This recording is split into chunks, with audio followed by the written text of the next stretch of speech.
maybe not on Streamlabs. All right, we're live again. We tried this a couple minutes ago, and for some reason, it wasn't going live everywhere. So, Hold on, I'm on your page now. I'm trying to see. Yeah, the YouTube is still not coming up though. Well, let me click on you. Yeah, now I see it. YouTube, I can see it. Okay, yeah, I see it now. Okay, yeah. There you go. Yeah. So, yeah, but for some reason, it wasn't live last time. So, well, all right. Well, welcome back, beautiful people. Welcome. welcome. I've been out over there. I haven't posted a TikTok. I posted one TikTok. I reposted a TikTok today because somebody. It was from like September of last year. Somebody liked it. I was like, I'm tired. I don't feel like posting it today. So I was just like, and I posted like 8 yesterday. So it was like the back and forth. Yeah, back and forth, slipping down. Bum. Hopefully, the people are still here when watching. Refresh. What is going on, beautiful people? It says 20 watching now, so it's building up. People coming. I got people on YouTube. I was trying to see. I don't know what's going on. It doesn't seem like the Facebook one's there. Stella, what's going on? How you doing? Stella. Hello.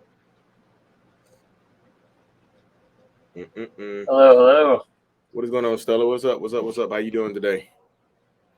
It's a beautiful day to have a beautiful day. Watching from Canada. Yay. Sheena. Hey, guys. What's up, Sheena? Cheese and crackers finally making it to a live session. Yep. Vic, what's going on, Vic? How you doing? Trinidad in the house. I like seeing when the people are from everywhere. It's just like, it's just not a United States, like East Coast thing. It's just like literally worldwide. Canada, Trinidad. 17 months, no contact. Damn. Nice. That's awesome. Our moves. Alabama. You're not too far. Sweet home Alabama. Watching from Pennsylvania, see? PA. There we go. It looks like Facebook got live as well. I don't know why. It seemed like they were taking a while to get live. I saw Oz. Listening from Oz. The wonderful land of Oz. You're in Kansas? Are you in Kansas, Dorothy? Oz? I think it's either the Wizard of Oz, the land of Oz. Okay. Alrighty. Why is the post-separation abuse so much worse when I was in the relationship than when I was in the relationship? I am broken. X is a malignant narcissist. Woo. So me personally, I just feel like once you get out of a relationship, if you left that narcissistic person, there is a level of like you probably caused a narcissistic injury.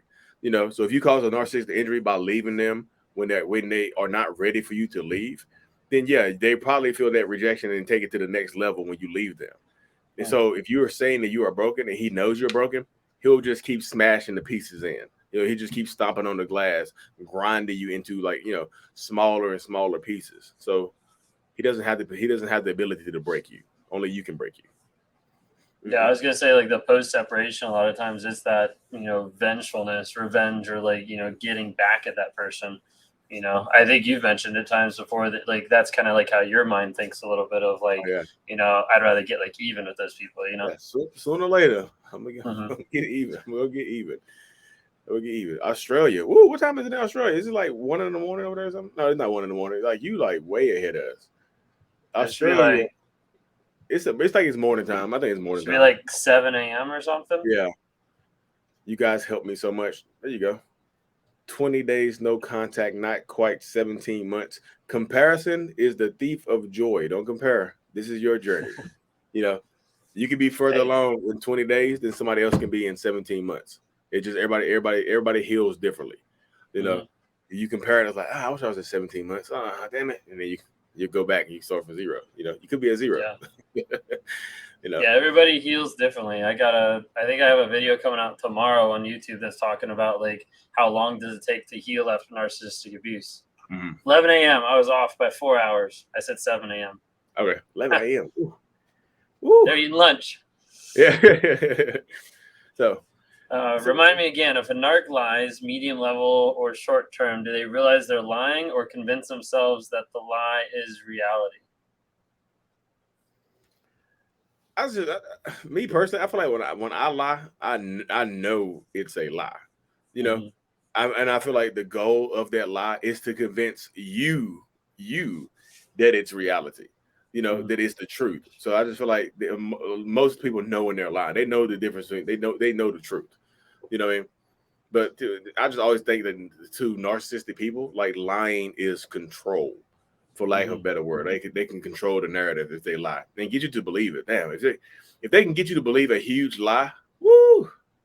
I don't know. This is like a power trip right there. It's like a power trip, like a real power trip. To get you to believe a huge lie. I think sometimes they convince themselves that their reality is real, or their reality, what they want to believe is real. So it's not the idea that they're walking into it singing like, I'm going to have this lie and I'm going to believe it, but they start to believe like I am a good person, or like people should, the entitlement, all that kind of stuff. But like a lot of, and that happens with narcissists, that happens with anybody. Like people start believing something that, no one walks into any relationship or into life thinking like, hey, let me believe a lie, but they normally start believing something over a period of time, whether from the relationship themselves or the upbringing, that ends up being something that's not true, or not completely true, or completely false. Gotcha. It's fire. And Oz is Australia. We were both wrong.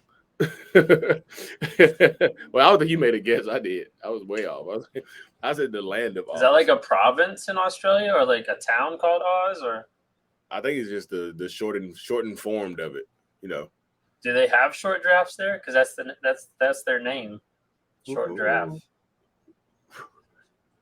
Sorry, I'm distracting us. Oh, no, you good. You good. When I was with a covert narc, he used to post photos from Google on Facebook. He had a fake life on social media. I don't get it. That sounds super delusional. Like, dear Lord.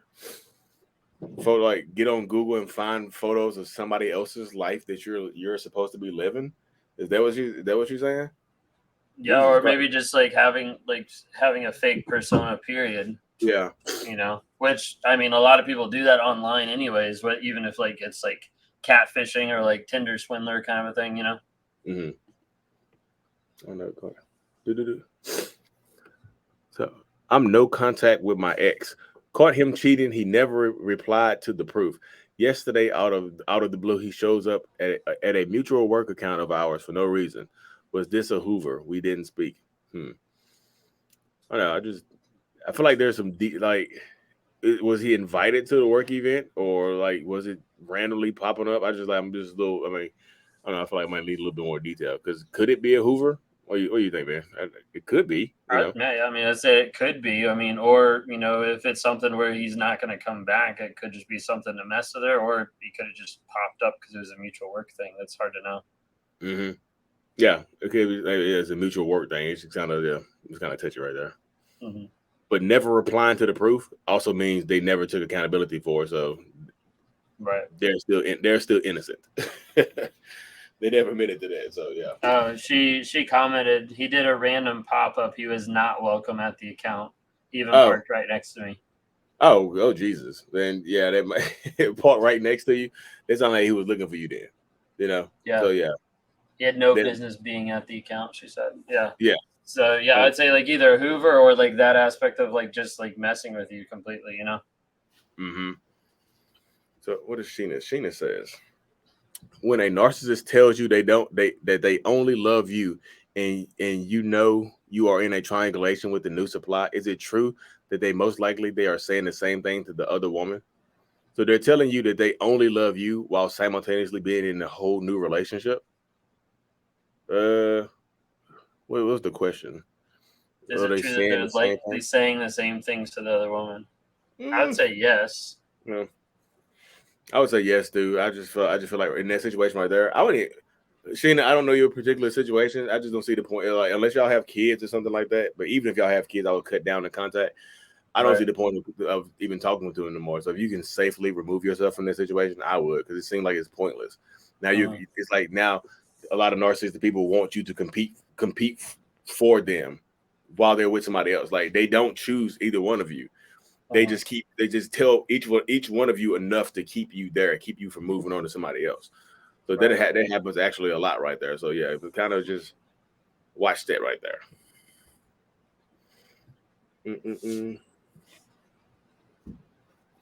That was my name. Oh, That's Do you ridiculous. think you would have gotten help if your wife hadn't left and called you out on her way out? No, I would just say no. I wouldn't have. Like, 'cause there's I like therapy, just especially being where I'm from. It's not just like nobody goes to therapy. It's not like nobody offers that up and says that's an option because you feel different. You know what I mean? Right. Typically, they tell you to kind of buck up, bury your feelings down, and be a man up, be a man. Mm-hmm. You know, typically that's how it goes. With me. So I don't think I would have went to therapy. No, not me. Yeah, that makes sense. Mm-mm. More friends with Um, benefits. Don't do that with that narcissist. If he's like you were friends with benefits while he has a girlfriend, so he demoted you in his life from yeah, main she person said she'd to. been no contact for 20 days now. Oh, okay, cool. Oh, this happened in the past. Okay, I'll reel it in then. I'll reel it in. I was like, wait a minute. Can you tell when a narc is totally done with you and won't hoover? So I'd say like you can't really tell when they're not gonna hoover. I'd say the times you have the least amount of possibility of them hoovering is if there's some like giant like narcissistic injury or giant exposure where they know like, hey, if they try to come back, they're gonna get in trouble, maybe arrested, or maybe lose their job, whatever it might be. But oftentimes like you don't have a clue of if they're gonna come back and if they're gonna try to hoover or not. That's why a lot of times we'll coach people like saying like, hey, like make sure you go no contact, make sure you stay away, make sure you try to block so there's no way they can come back, because otherwise you never know. It could be 1 week, could be a month, it could be 7 years. You never really know until they're gonna try to come back. Yep, both friends with benefits. Okay. I think somebody asked a very similar question about the permanent discard. Like there's no way of telling if it's actually permanent. I feel like the permanence is on your end. You Mm-hmm. know what I mean? They can come back at any time. They can come back. I've waited 6-7 years to come back out. They can come back at any time, honestly. So Right. it's the permanence. The permanent discard is. I feel like it's on your end, whether or not you decide to allow them to come back into your life in any kind of form down the road, or you stick to your boundaries and just keep the no contact, as safely as possible. You know what I mean? Yeah. I think the thing I say a lot of times is like the last discard is the one that you make sure is the last discard. Yeah. Yep. Perfect. The ex-narc drives me. Okay. The ex-narc drives by me driving his bus. He acts like he doesn't recognize or see me. Is this a reverse Hoover? Mm. So he's a bus driver and he's driving by you. I feel like I need a little bit more context right there, because if he's a bus driver driving by you, I'm not sure. It could. Is he on his route? Are you on the route with him? I just feel like there's a little bit more. I feel like you add a little bit more to that. So I'm keeping my no contact. So He nitpicked everything that I did and said we had poor communication, but swears his has great communication with his new supply. Is this possible? let's say he nitpicked everything I did and said we had poor communication, but swears he has great. So this is what I say right here. Me personally, I don't talk to. I recommend people don't talk to your ex about their new relationship, because they're going to make you feel bad. They're They gonna just are. triangulate. Yeah. I am the happiest I've ever been. Mm-hmm. I've moved on to I'm greener pastures. I'm as happy as I look. We couldn't communicate. You are a terrible, awful communicator. My new girl, whew, she gets it. Mm-hmm. I don't.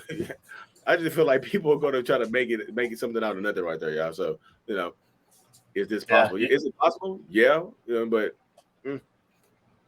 But it's not gonna. If the narcissist isn't willing to, take a look at themselves and work on themselves, then it's not going to change anything. It's still going to happen. It's still going to be that cycle that's going to happen if they're unwilling to actually identify and change the triggers that are putting them in that spot. Well, I'm stuck on a pool loan with my ex. Pool is at his house. He's never going to refinance, is he? So he can keep hold even though I have no contact.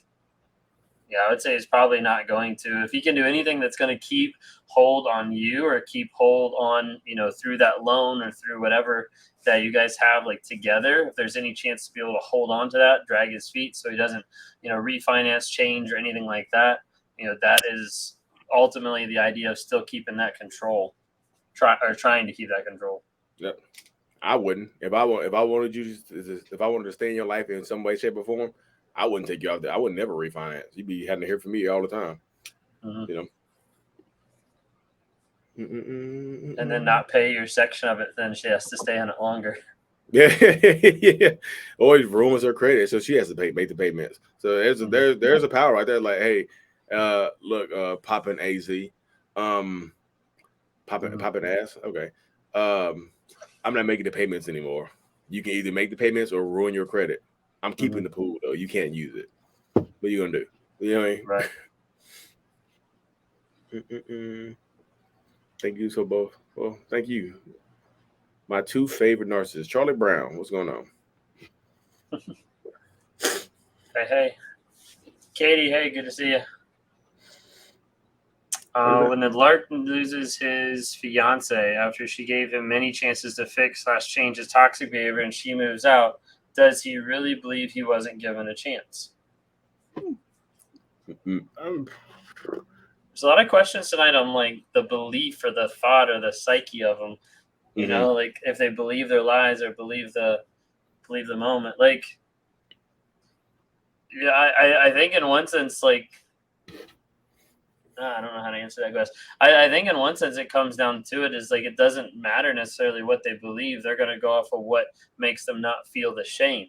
Yep. And so like in that moment, like, yeah, you gave me a ton of chances, but I'm not going to even think about that because what matters is that I don't want to feel like it's my fault. So if it wasn't my fault, then where do I put the blame? The blame has to go back on you. So as a result, like I can't believe she actually left and like she never gave me a chance to even change.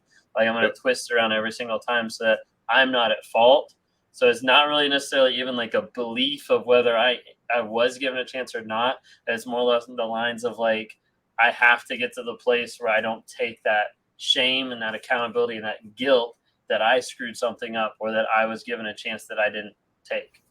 Yep. I would agree with that. Because he was. Because I mean, me personally, I would convince myself that you didn't give me enough chances. Yeah, you can give me many chances, but it just takes one more. You weren't willing to give me the chance that I needed. I didn't need those other chances. I need this one, this last chance right here. And you gave up on me, Carrie. How dare you? So yeah, make you feel guilty. Like that last chance is going to be it. Like that last chance was going to be the one. Like how could you leave me, when I'm actually trying, or how could you leave me, at my worst time or something like that to try to manipulate it back? Yep. But yeah, no, it's a really good question, Gary. Let's see.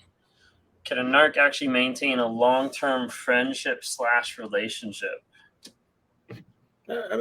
I have a lot. Honestly, I have a lot of long-term friends, y'all. Just from like high school and sports and stuff like that, and people, I've met along the way in my youth. Yeah, I have a lot of few long-term friends that I've been friends with for 10+ years. So you can do it.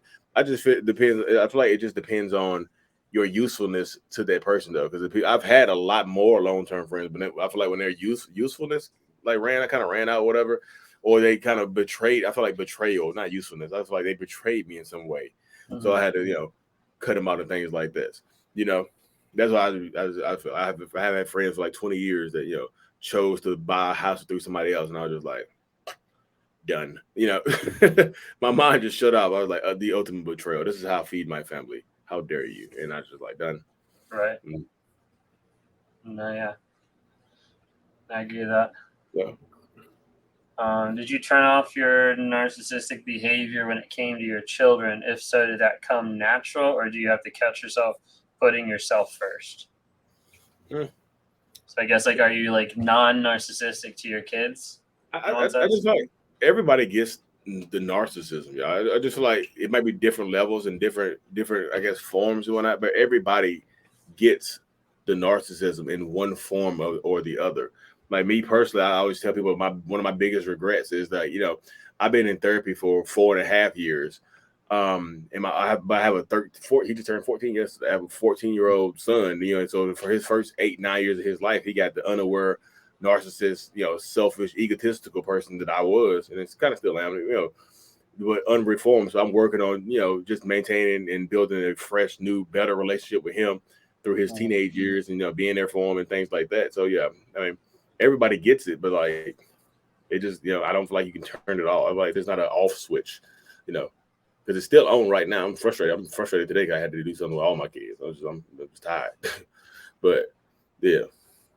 I think for me, like when it comes to like the children, like there's, I guess there would be like two aspects. There's almost like an aspect of like the narcissistic behavior might seem less to other people or might seem less in the moment because of even that image of like I'm still supposed to be a good dad, or even that image, even if I'm like, even if I was like a bad narc to like my wife, there is still like that image of like, but I still got to be good to like the kids in one sense, Mhm. that type of idea. And sometimes that's triangulation, sometimes that's gaslighting, that manipulation. But then like for me, like a big part of it is just like patience. Like I extremely struggle with patience, especially when they're expressing like their feelings or they're expressing like what's going on. Like my patience level is like extremely low, and I have to work on how I respond or how I communicate. And that's why like it's been great like with my wife, like trying to learn how to help parent and lead and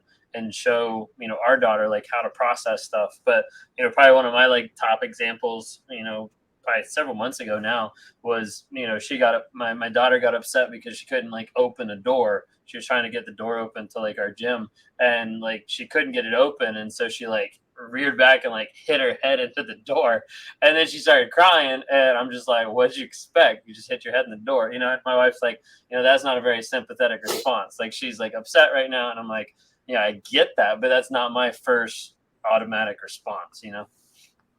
Yeah.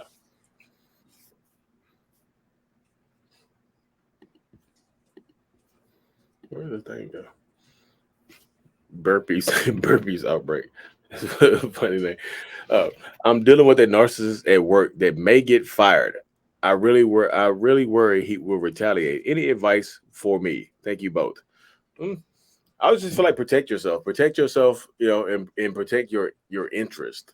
You know what I mean? I just feel like I'm not 100% certain what the situation is. And is it, worth retaliating on you against? Like, are you getting it? Are you I mean, I'm pretty sure he might be the reason he getting himself fired, but like, are you the catalyst right here? Are you the person, like, without you, would he be getting fired? Because yeah, he might retaliate in some kind of way if you are the catalyst to getting him fired, even though it might be a result of his own actions. So protect yourself. Oof. Yeah, I agree. Mm-mm-mm. So Ben, how do you stay motivated to be honest in therapy rather than using it to affirm your narrative or victim narrative? Seems like it would be really tempting to use it to manipulate. I'd say maybe like early on. Uh, Early on, I guess like the tendency is there a little bit more, but I think like for me, like after being with my therapist now 14 months, like every week, like there's definitely like an added level. I mean, there's a level now that she kind of can sniff out any BS too. mm. But me, so I just feel like I've been more and more honest with my therapist here lately, more than anything. So I feel like I've been honest, but most people would say like you're lying by omission because you kind of leave stuff out to not paint yourself in the worst picture. But nowadays, I'm being a lot more honest with them because, like, yeah, could I use my therapy to manipulate people? Yeah, 100%, I could do that. You know what I mean? Mm-hmm. A lot of people actually do that.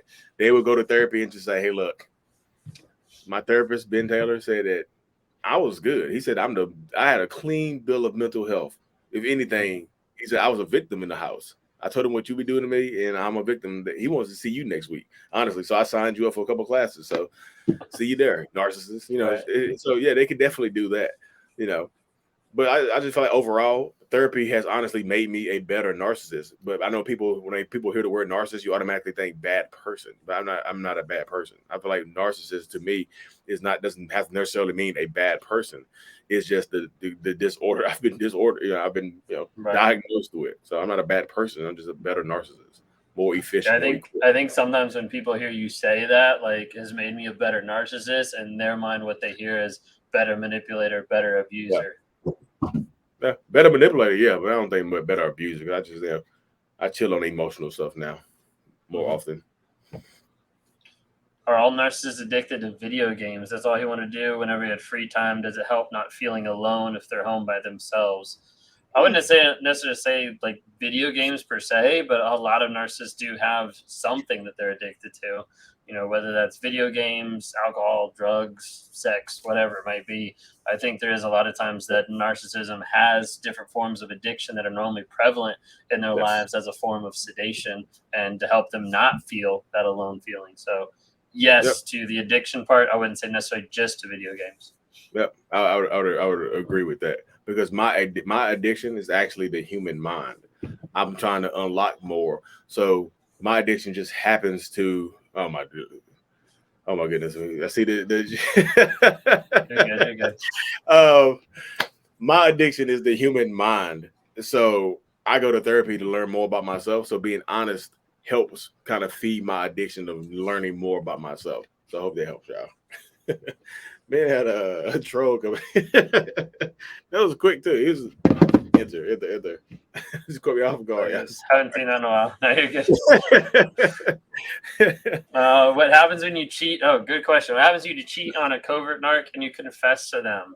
Oh, You have just done the unpardonable sin, and they will never let you even close to live that down. Like that's like, I mean, that's a big like betrayal, but that's also like, you know, they could have cheated on you 300 times and, you know, you looked at someone wrong or flirted with someone one time and they'll use that to justify every single thing they've ever done. Yep, 1000%. If you might as well just go ahead and leave because if your guilty conscience gets the best of you and you confess to cheating, woo. To me, oh my, I see red thinking about that, y'all. Just like I just don't know. I just the way my mind works. I see red thinking about it. So don't you just leave, y'all. Just leave. Keep it to yourself. Yeah, but it's not going to help anything. Oh my goodness, another one. It's okay. I haven't seen these people on YouTube in a while. I think it's the same person. They just probably logged back into a different Probably. one. Yeah, I love it when people come on and they say the same stuff that I like confess to. You already said, yeah. That's the same. It's the same person. I would love if you guys could do a video about narcs and borderlines. As a BPD, as a BPD with my relationship, my narc was so much more toxic than others I hear about. Any chance you might tackle this topic? So we're laughing not at you, I promise. We're not laughing at you or your question. It's a very valid question. We're laughing because the last time I ever spoke on Borderline, I had everybody come out of the woodwork and try to crucify me for just reading off the DSM-5. So that's just saying that right there. So as long as you don't like come after us and try to kill us with this, but so I do think with narcissism and borderlines, you put those two together, and it is a very toxic concoction. I say that personally from my personal experience of being with a girl who had BPD and narcissistic traits, because it was very, very intense, but very crazy. And also that's the aspect of where I feel like I can relate with a lot of people of the aspect of having like a trauma bond, because the trauma bond that I had with her, like, took me a long time to be able to break that off. And it is a little crazy. I don't know how to explain it. I don't know how to get too much into that. But as BPD, as a BPD, my relationship with my narc was so much more toxic than others I hear about, because what's happening a lot of times in these situations is it's feeding the fire with fire. And it's not that I'm saying like that you're necessarily toxic, but when people are in those type of relationships, you have one person that's afraid of being abandoned and the other person that's holding that over their head but doesn't want to feel the shame of actually leaving. And typically there's one that's getting more supply from the other. Like it's a back and forth push pull kind of a thing that can be really, really toxic. And I do see what you're saying of like, hey, it feels a lot more toxic than other relationships, because those are, I guess I would say like powder kegs, and it's not like there's like little battles with that. It is just like ginormous battles with that. Hopefully that makes sense. Oh my goodness, the same person is back. I got you. That's the same person too. The same person is like literally logging out, coming to a different account. It's write the same thing over and over again. Mm-mm-mm. You want to take that one? Which one? Why are narcissists attracted to empaths? So this is my own personal feelings on this. I don't think narcissistic people are necessarily attracted to empaths. I don't think there's like a bat signal that empaths give off, or a pheromone that y'all release into the air that attracts narcissistic people.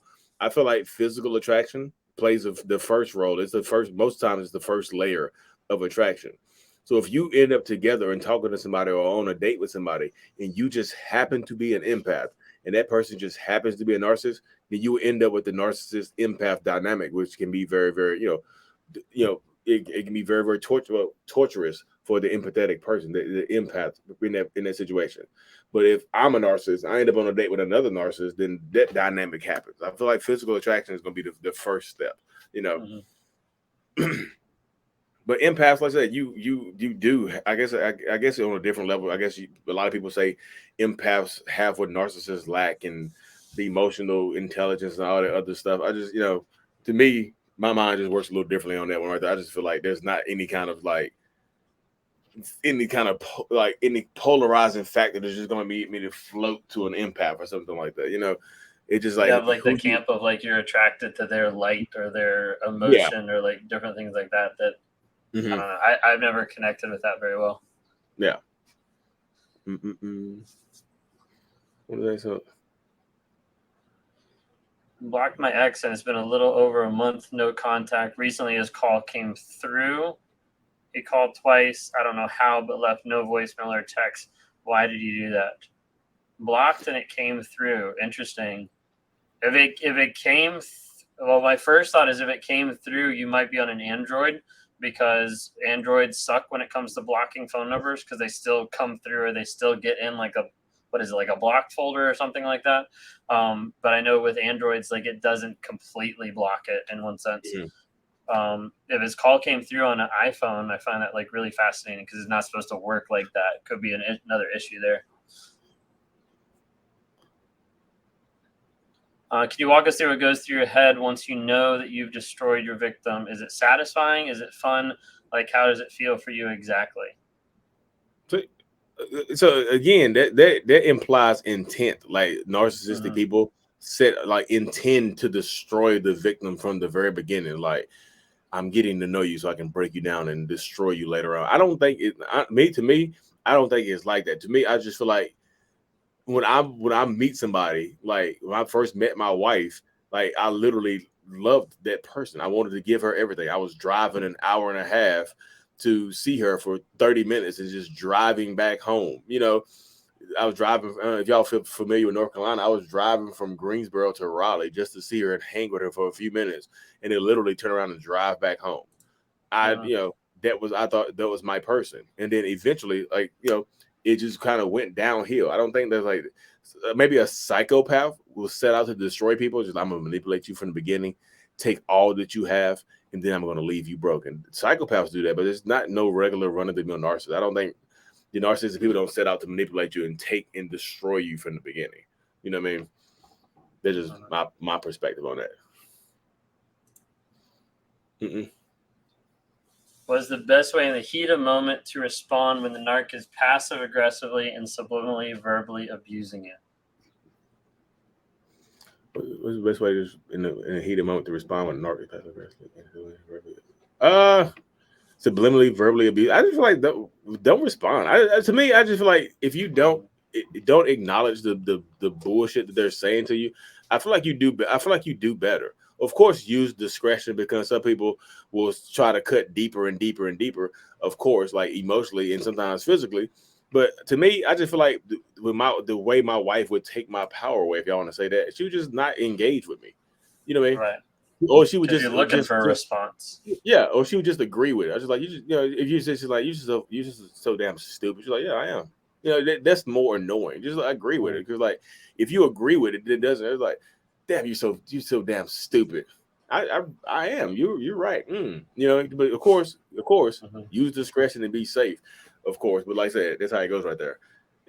There's a video that was going around a while back about like bullying, you know, where there's like the one guy on stage with like the girl, and he was like bully, like say stuff mean to me, and like they kind of went back and forth and like stopped, and then he like stopped and then had them redo it, and pretty much every time she said something mean, he like agreed and kind of like changed it around to like take ownership or like take like some responsibility, but also like, you know, respond in kindness in one sense. It was interesting because like she ran out of stuff to say really fast.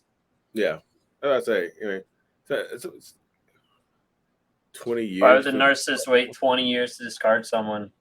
Without knowing your situation, my first response would be either boredom or life events. I was gonna say boredom too. That's the words out of my mouth. Gonna be boredom as well. Yeah, I just feel like this has run its course. Time to go to, you know, different pastures, not greener pastures, just different pastures. You know what I mean? Something that might be a little bit more exciting. Somebody asked earlier, are all narcissists bisexual? And be honest, please. Like, we're gonna sit here and lie, just like, nope. I'm not bisexual. You know what I mean? Not at all. Yeah, the sexuality, I don't think sexuality and narcissism, I don't feel like are connected, y'all. I'm, you know, a heterosexual male. You know what I mean?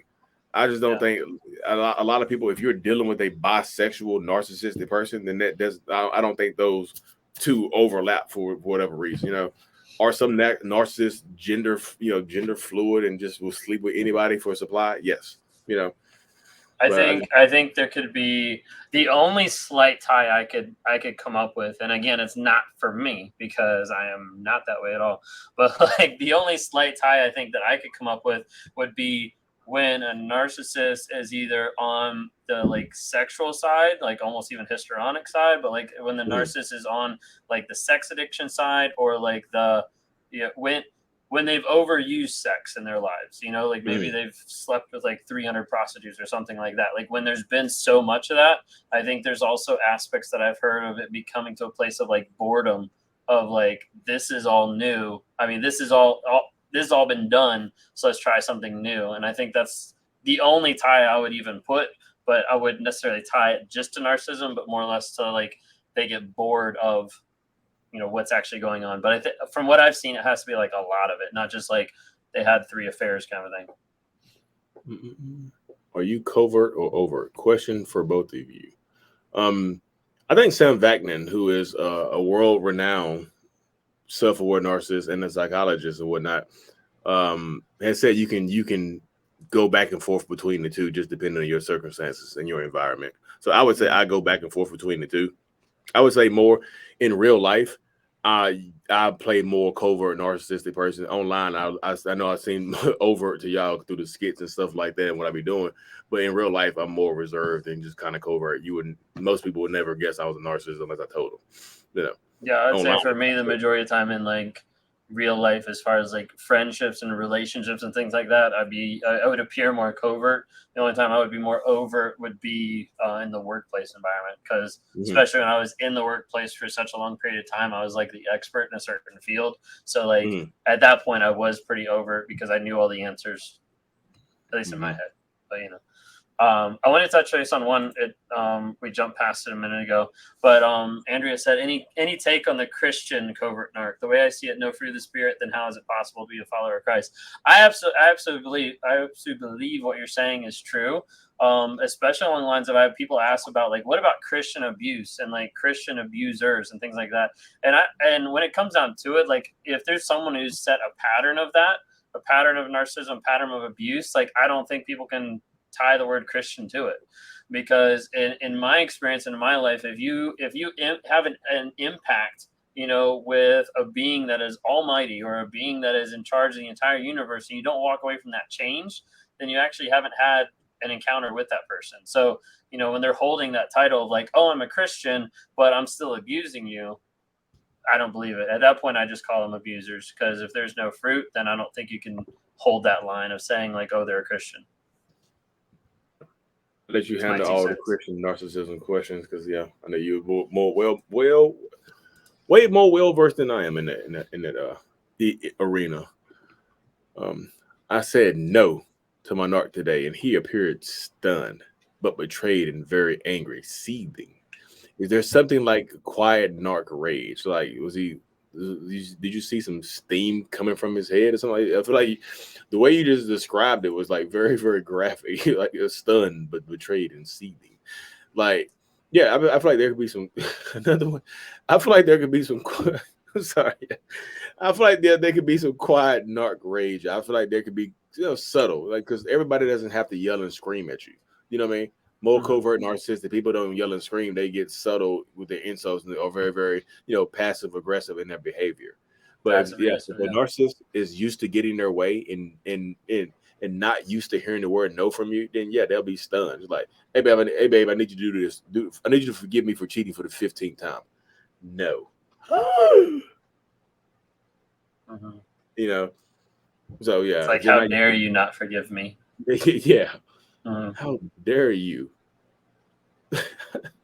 I said the dudes will come back. Yeah, I said it. I said he'll come back. But your best advice for when you meet someone new to find out as quickly as possible if someone has narcissistic personality.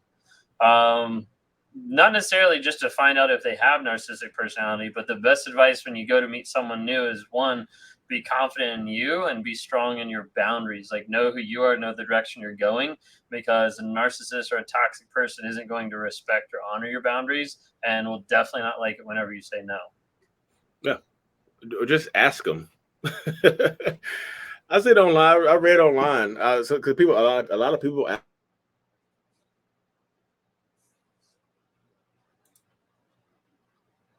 Did you freeze? Lee, are you there? Did I freeze or just Lee? We've been issues tonight with some of the live stuff. Can you all still hear me? Damn it. Can you still hear me? Yeah, I can hear you now. Okay. I think my internet might get unplugged. It started buffering. Okay. You're good. Back. Okay. Yeah, people said just you. Yeah, now you're back. Okay. There's like 20 comments. Lee's frozen. Sorry, y'all. I think somebody might have knocked the Wi-Fi router out. Is that Wi-Fi? Yeah. So a lot of people just say, look, just ask them. There's a question they Googled the narcissist question. I think the question goes, hey, let it go. The question is like on a scale of 1 to 10, how narcissistic are you, or something like that. Google the narcissist question, and you can ask people. I just feel like, what does it hurt y'all? Honestly, I just feel like get it out the way early. I just also just slow down and set boundaries. Find a reason to tell that person no. Just you just have to be careful. I'd be like, no, I'm not. But my ex, man, she was really narcissistic. Yeah. Yeah. So here you go. The single question is, to what extent do you agree with this statement? I am a narcissist. Note, the word narcissist means egotistical, self-focused, and vain. Just ask that question right. Say that right there. I just feel like that's literally on the LA Times, the Los Angeles Times right there. They published that. That'd be interesting to see responses and then see like what happens in the relationship. Carrie, just FYI, I know I have a video coming out Friday that's 30 red flags. And then just a heads up, couple of those might stick with you to be like ones that you can kind of watch out for as well. Trying to up my game. It's I think it's like 11-minute video of like 30 red flags. We're like rolling through them as fast as we can to tell everybody. But does ex's family reach out for them? Because although he's blocked and his call came in twice, the next day around I know he's up for work. I got a text from his grandma asking how I've been. A lot of times you'll have the ex's family be like the flying monkeys. There'll be ones that'll reach out and sometimes it's unaware. They're like, oh, I'm so concerned about this person, can you reach out? But a lot of times they're aware of at least some aspect of it. So I would definitely be careful. If they're having any communication with you and they end up communicating some of that back to them, then right then and there, that's not a person that you need in your life, regardless of your relationship with that person. If they're a flying monkey just reporting back to the narcissist, they're no longer your friend. There you go. He's back. Was that? I'm not scrolled to the bottom. Oh, there we go. Mm, I married my narcissist. We were friends since 18. The marriage lasted 4 years. Was the relationship real? Was the friendship real? Sorry, I misread that. Was the friendship real? Could it be? I mean, what purpose did you serve in this person's life? You I was know, gonna say is real, so Mhm. you're not useful. Yeah. What purpose did you serve? You know what I mean? I always ask, what purpose did you serve in that person's life? The marriage lasted for 4 years. You know, and typically, if you're friends with a narcissistic person, you tend to trust them a little bit more. If you go from friends to lovers and things like that, you tend to Mhm. trust the other person a little bit more because you feel like you know them. You feel like you could depend on them. And then the mask comes off, and then you see them for who they really are. You're like, damn, I thought you was different. We was friends. Then you can't go back to being friends.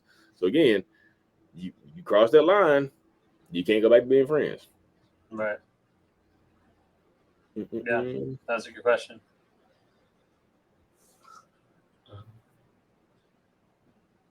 Miss Candace. Any advice for adult daughter realizing her father is a malignant narcissist? Let me think. Uh, any I advice? think for one, if you're on, I don't know if she has a YouTube, but if you're on TikTok or Instagram, I would check out Stan Coaching or Catherine Kleiss, because she was in her. She grew up with a father that was a narcissist, and she's got a lot of good content from that perspective. Just as a quick FYI. Or yeah, sycophantic. My narc behavior was different depending on which drug he was taking or whether he was drunk or sober. Dear God, does this happen with personality disorders? It, it could happen with personality disorders, but it sounded like he was an addict. You know, Mm-hmm. a drug addict, an alcoholic drug addict, which is just terrible. Like I feel like what was he running away from? What was he trying to escape? He's trying to escape reality for some reason. Something is going on with what happened to him in his childhood or his youth that probably made him that way. That drinking or doing drugs and alcohol probably changed his mindset or allowed him to escape that for a little while or repress the memories or whatever, the trauma. So goodness gracious, that's terrible right there. Yeah, I agree.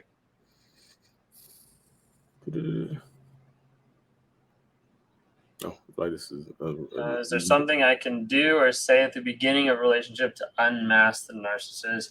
I wouldn't necessarily say unmask. I think a couple things that we mentioned earlier that might, give you like a glimpse would be the idea of like how they respect your boundaries, and then also how they respect your boundaries, and then also like how they respond when you tell them no. yeah. I would I just think say those are kind of like the biggest ones. find a way to say no. I'm just telling you, rejecting someone teaches you more about that person than just saying yes to everything. Oh my god, I told y'all you're gonna be back again. It's quick. He's quick. Scammer and like. Uh, actually, let's talk about that for a second. Okay, I'm gonna click it. Is this, yeah, there you go. Let me talk about it for a second, because I actually had someone reach out to me the other day, and they were like, "Hey, my partner said that they reached out to you and that you scammed them because you never had the meeting with them." And I was like, "Okay, who is it?" So I like went back, like pulled up the email, and actually went back and looked at my documentation, and I was like, well, here you go. And I send them like screenshots. I was like, here's the 3 emails that got sent to them, like telling them when their appointment was. Like the first one, the 24-hour one, and then the 2 hour one. Here's like the 3 emails that sent out. And then also like here's my log saying that, hey, they were at a no-show. And they're like, okay, thanks. I was just checking, because like, you never know. Like sometimes your narcissist is gonna say, happens a lot of times. Like your narcissist will say, like, hey, I'm gonna go to counseling, or like, hey, I'm gonna start therapy, and they, are just going to, their next supplies house and telling you that Mhm. they're in counseling. Yep. It's crazy sometimes. But yeah, that's a random soapbox there. Lee and Yeah. I both do one-on-ones. If you guys don't know that already, we talk to people every day, trying to help them find freedom, growth, and change. And sometimes it's interesting the people that we come across that are not interested in growing or healing or changing, but are just interested in either validating or trying to prove that they are doing something or better than something, when in reality they're still returning home and abusing the people that they claim to love. Yep. How does a narcissistic person have a successful relationship / manageable relationship? How often does a narcissistic person have a successful relationship, manageable relationship? I feel like that's a question that you have to answer yourself, because I feel like what is your definition of successful or manageable? I just feel like a lot of people feel like they have manageable relationships, because like I just feel like longevity sometimes denotes it being manageable. Like we made it 20 years, we managed to get this far. I just feel like, I feel like that's a very specific question, like for specific relationship dynamic, because it really just depends on the person, you know.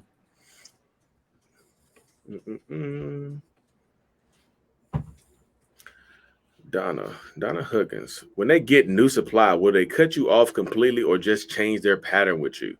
For instance, stop calling as much and decrease the sex. Yeah. Second one. Yeah.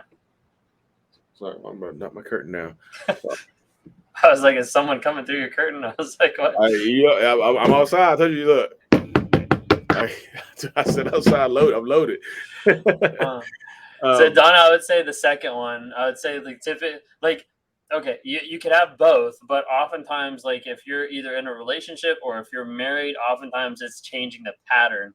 The pattern normally changes, like they decrease their communication or they lower their communication. They only communicate about certain things to get used to a pattern. They'll decrease the sex because, oh, I'm just not interested. Well, that's because they're getting it someplace else. I'd say a lot of times they change the pattern.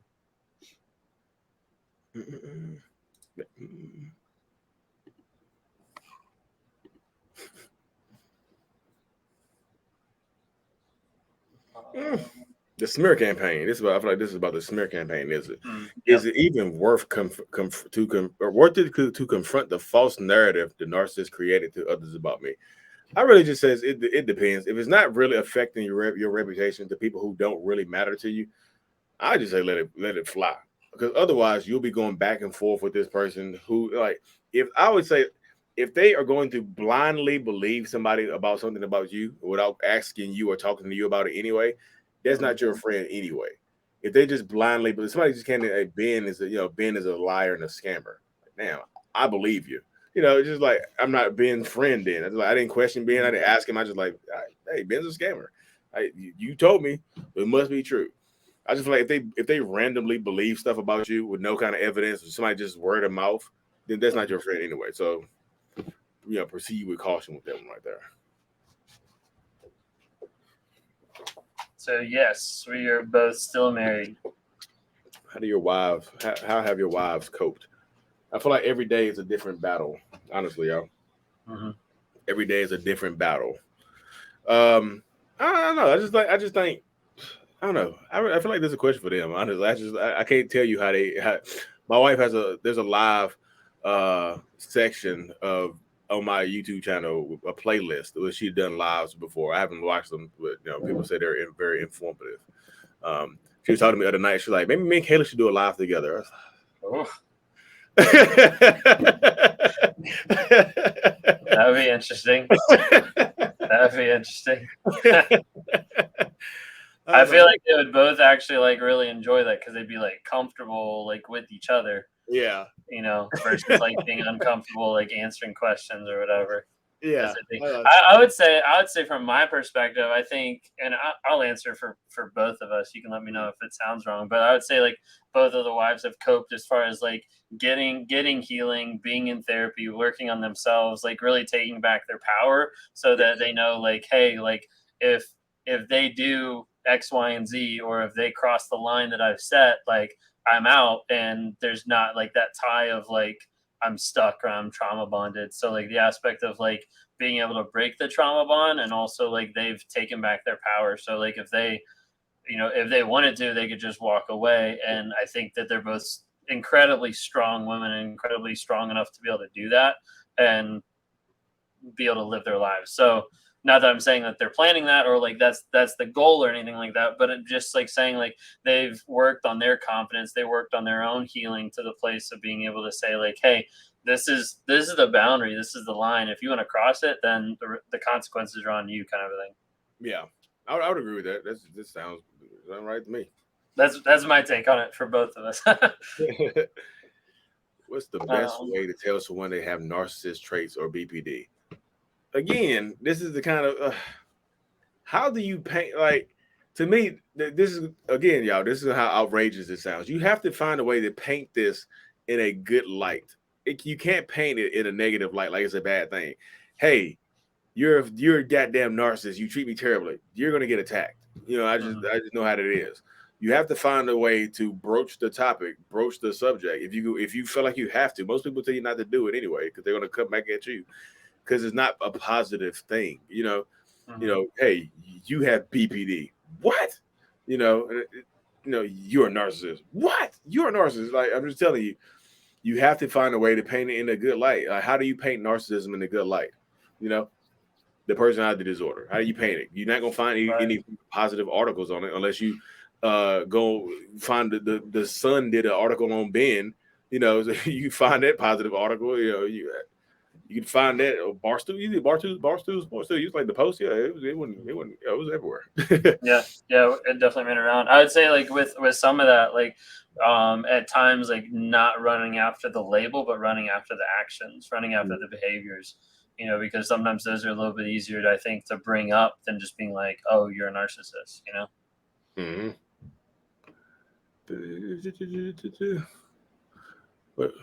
Shannon Allen, what would make a narcissist leave for new supply but never stop talking hoovering since they left?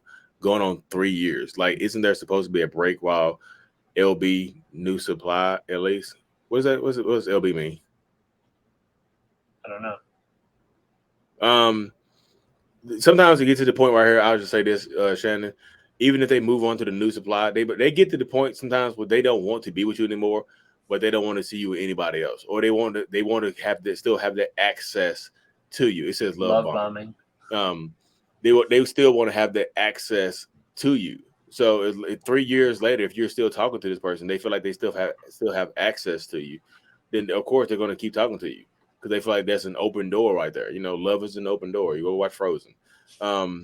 They'll try to swing back through that door. And sometimes they'll come back to you if you allow it. They feel like right now, I feel like if you're still talking to this person, if y'all don't have kids or any other reason to contact each other, and 3 years later, when they leave for the new supply, then they still feel like you have feelings for them. So they feel like you can come back. You know. You like you say it like nicer than me because I would just been like, what makes them leave but never stop talking to you. I would say it's you. Like, you need to cut off no contact, make sure there's not a way, you know. See, I just painted. We say the same thing, just painted different paint brushes. Right. It's like you did it. So sometimes you pull out like the paint brushes and put it together, and I'm just like, yeah. Okay. My ex-narc seems to be motivated by finding ways to break through my no contact boundaries. What do I do? Stay strong on your no contact boundaries. Like, they're motivated because like it's a challenge, and especially if they had a challenge and they got through one time, that makes them think that they can keep getting through. Yeah. No, yeah, just find ways to contact you. I think it's a game now.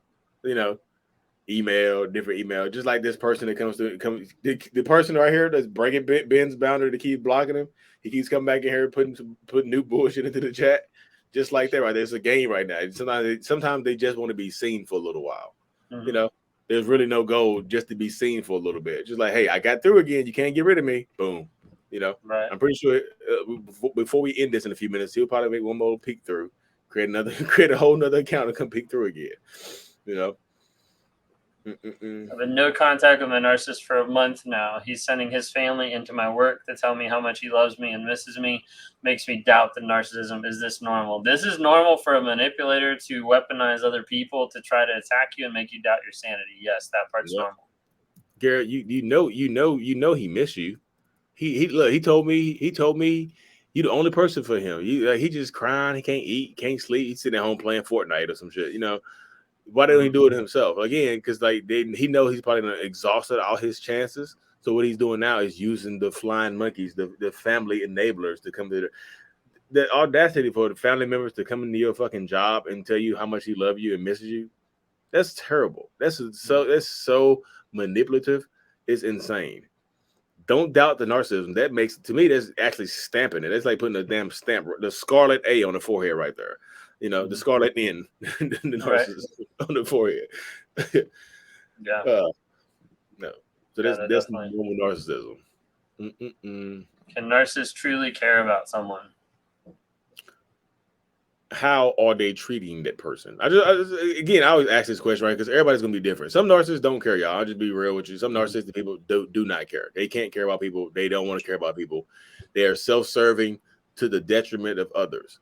But some narcissistic people do probably have a little bit more empathy than others and can care for people. But I always ask you, the behaviors matter more than words or anything. So how are they treating that person? Are they treating that person like they truly care for them? Or are they continuously hurting that person? You know, that's my spiel on it. Yeah, a lot of times it comes by the actions and the behaviors versus just the words. So a lot of times I would come along the lines of like saying like narcissists can't truly care about someone until they're willing to be honest and move themselves out of the limelight. Right, Sheena. Yeah. We're gonna take just like one or two more, and then we're gonna wrap up here. So we normally go 9 to 10. We start a little bit late because we're having some technical difficulties, but we're gonna be ending up here in just a couple minutes. What about exposing a narc's big lie that has really impacted you? I won't call him a narc. I don't care about that. But how can I most safely say I know about the lie? I feel like that's you. Yeah, go ahead. I'm sorry. No, you're good. So like, I think in one sense, like when you're looking at this question, what I'm kind of reading from it is the idea of exposing is either to get like justice for yourself or get the other person to admit it. If it is to get the other person to admit it, that's a pipe dream. Like it's never going to happen. And so at that point, you need to go off of the idea of like, hey, I know the lie, and I need to make my choices of my life effectively. Like, I know the lie that he's been cheating on me for X amount of years. So, leave, file for divorce, whatever you need to do. But at that point, like convincing them or telling them or exposing the lie typically isn't going to help anything. A lot of times they'll just twist it back around on you. I always ask too, like that you said safely. I feel like that's for you to decide if you want to do it, like Ben just said. How do you do it in the most safest way possible to protect yourself? I always, regardless of the circumstance, I always tell people to protect themselves regardless. Like protect you. Okay, You justice. She said later in a comment, justice for myself. So the only thing I would be careful of is sometimes people sacrifice themselves of justice / revenge. Sometimes people sacrifice themselves by trying to get back or trying to expose someone, and they don't get the satisfaction after it because it doesn't ultimately bring closure. Okay. So just be careful that when you go into that. Cool. All right, we got one more here, maybe. And I think we're gonna wrap it up for the night. So I knew you gonna pick that one. I saw that one too. I was just like, that was yeah. Sorry. Any chance to save? No, you're good. Any chance to save the marriage when husband is discarding? Paint it nice first. Paint it nice. No, just so. Do you want to save something when somebody doesn't want you anymore? I just feel like to do this. So let's just say you do somehow save this marriage by begging this person to come back to you. Why promising that you'll change.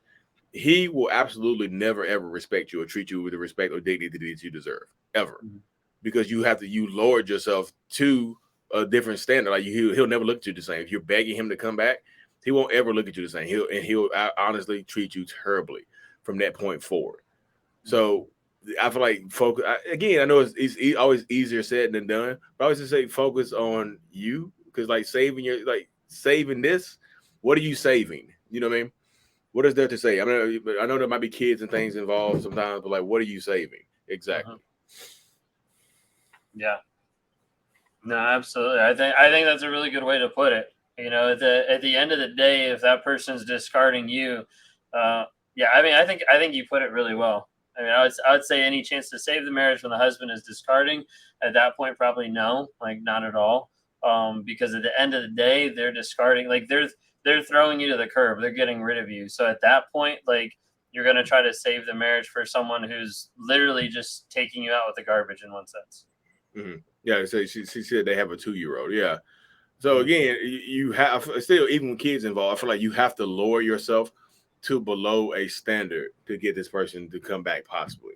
And again, if you do get them to come back, somebody put it in there, you raise the bar of what they can do and what they can get away with from this point forward. Like, you wanted me to come back here. I get to do what I want to do.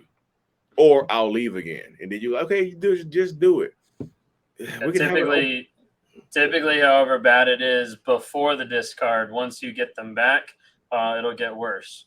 Like it's like I think someone said that, yeah, get out of jail free card or raising the bar. Yeah. So it's like if the abuse was like this and he discards and you get them back, that abuse is now the new like norm. That's the new like bottom ground, and everything else goes up from there. It's not like it's like, oh, maybe it'll be this way or less. It's like, no, that's the new ground zero. Then we go up to here, then we discard again. It drops, new ground zero. It keeps moving. The abuse always gets worse when you bring them back in those type of situations.